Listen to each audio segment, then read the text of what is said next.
and he greased his hair to the point of waterproofing his head. He wore a suit and a tie every day of his working week, but on weekends and holidays favoured cravats. My father was self-made, and never tired of telling people this. I worked for him while he was alive, but I have little idea how he made his money. In truth, I think my father kept me in the dark intentionally. I got the impression he didn't like me, and he was forever telling me how much a poor substitute for Solomon I was. And that's what I was in the family. A substitute for a dead brother who'd shown more promise in his little finger than I did in my entirety, or so my father kept telling me. Solomon died on his 16th birthday after diving into the shallow end of an outdoor swimming pool. If he was as bright as my father said he was, then you have to wonder why he failed to realize that the diving boards were at the other end of the pool for a reason. I kept this thought to myself, though. Life was hard enough just being a disappointment. And because I was a disappointment to my father, I was also a disappointment to my mother.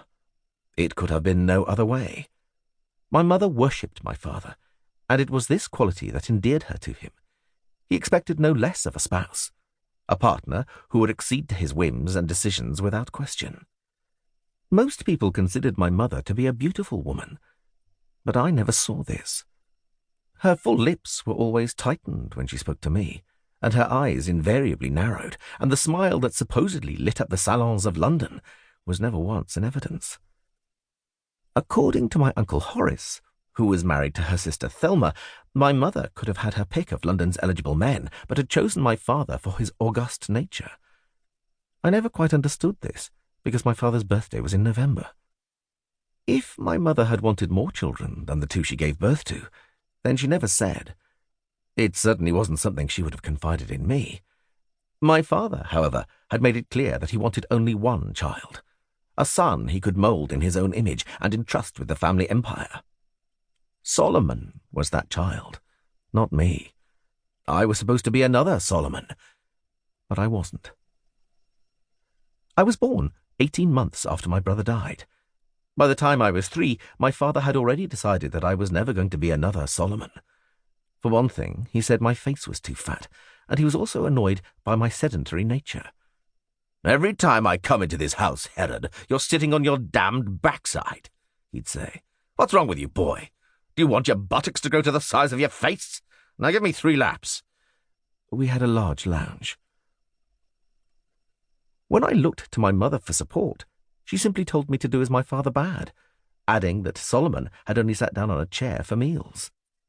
I never once believed this, but Solomon, though ever present, his sports trophies and awards adorning the shelves and the walls of the lounge, was never there to question. I started to sit in secret, whenever my parents were out of the room, or better still, out of the house, which happened often.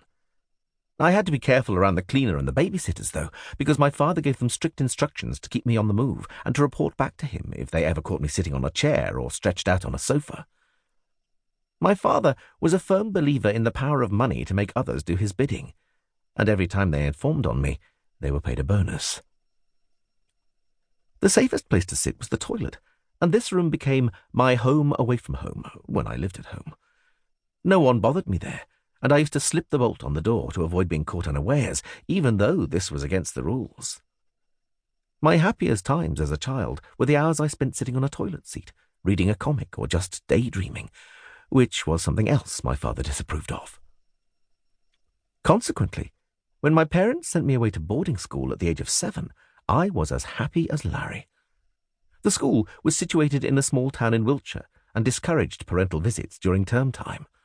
This suited me fine, but what particularly pleased me was the school's expectation that I would sit in a classroom for most days of the week, and on wooden seats no less comfortable than the one in my parents' toilet. Learning became a pleasure, but for probably the wrong reason. Although it was impossible to avoid all sport in a school dedicated to building character on the playing field, I was excused from outdoor games in the spring and summer months because of my allergy to grass and tree pollens that occasionally gave rise to severe asthma attacks. The headmaster allowed me to substitute chess for the more physical games at this time of year, and I was much happier proclaiming my school spirit from a seated position.